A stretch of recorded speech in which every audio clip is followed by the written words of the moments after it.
Today we are going to discuss a very important subject that is not actually always in the mainstream of the narratives that we hear each and every day. And this is one word: attitude. Why do I discuss this? I discuss this because amidst the multiplicity of challenges that we face in the African continent, climate change being the elephant in the room, already inflicting pain and pushing socio-economic misery to the breaking point, we cannot ignore to put in perspective the attitude that is needed to be able to turn the climate challenges into opportunities. Yes, we do. Because let's face it, every night as we speak, 257 million Africans go to bed hungry. Yes, they do. Every year as we speak, over 700 Africans die as a result of indoor pollution. Our mothers, our brothers and sisters, choking because they lack an alternative fuel to cook.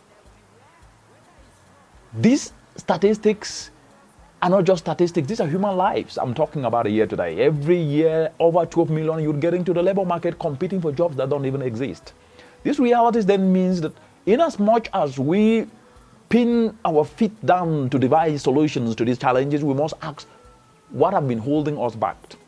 One word: attitude. And what is this attitude? Yes, of course we need policy. Policy is the biggest driver of change. We see policies actually develop each and every day, from food security to climate change, and you name it. These to health, to trade, these are important and we need them. People have even jokingly said that Africa is a cemetery for policy. Of course, if you look across the entire African continent, let's take climate change. Over 98% of countries have ratified the Paris Climate Change Agreement. They put plans in place. But why is implementation slow? Attitude. And when you put all this together, it then means that we need to start looking at the fundamental aspect, what I call perspective, an attitude perspective that needs to take us from moving away from complaining to acting, to doing with what we have.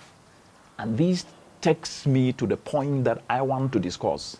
We have ignored the soft aspect.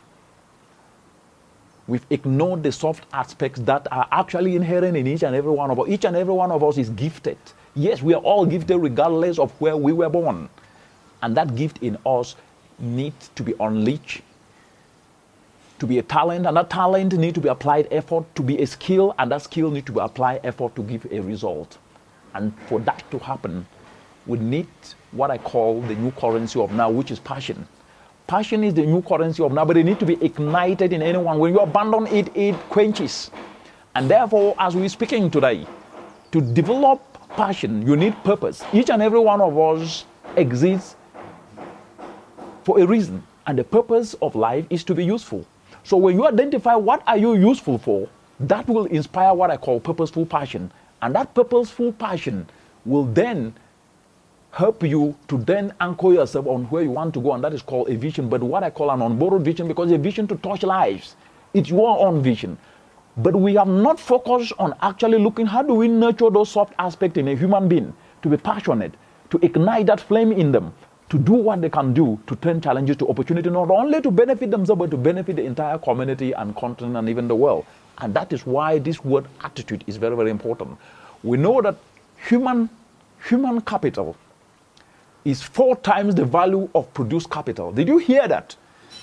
Human capital, that is your skills, your abilities, your passions, they are 4 times the value of produced capital and 15 times the value of natural capital. The minerals we talk about, the cobalt, the granite, and the gold, and all those natural capital. Human capital is 15 times more than that. It then means that we must be able, as we get into 2022, in preparation to turning the policies of climate change into action, the ratifications into action, we must then be able to ensure that we leverage on soft aspects, how to inspire people, because in a continent today with over 60% of the population youthful, we must provide inspired guidance to these young people to see themselves as solution providers and usher themselves into action to drive climate action. If we miss this, and I've argued it all the time with facts and figures, if we miss to usher in this biggest constituency in the continent, which are called the climate non-state actors constituency, the biggest ever in the continent, we might not be able to build transformational development for the collective benefit of all. We have two constituencies: the informal sector that constitute the economic locomotive of the entire African continent, employing over 80% of people in the informal sector. And we have the youth, who are the ones with the energy, the ingenuity, the entrepreneurial spirit to turn challenges into opportunity, to provide the solutions to the communities to benefit these informal sector people. This is the kind of productive thinking, productive economic thinking that can leverage climate action solutions to drive climatepreneurship as we turn challenges to opportunity.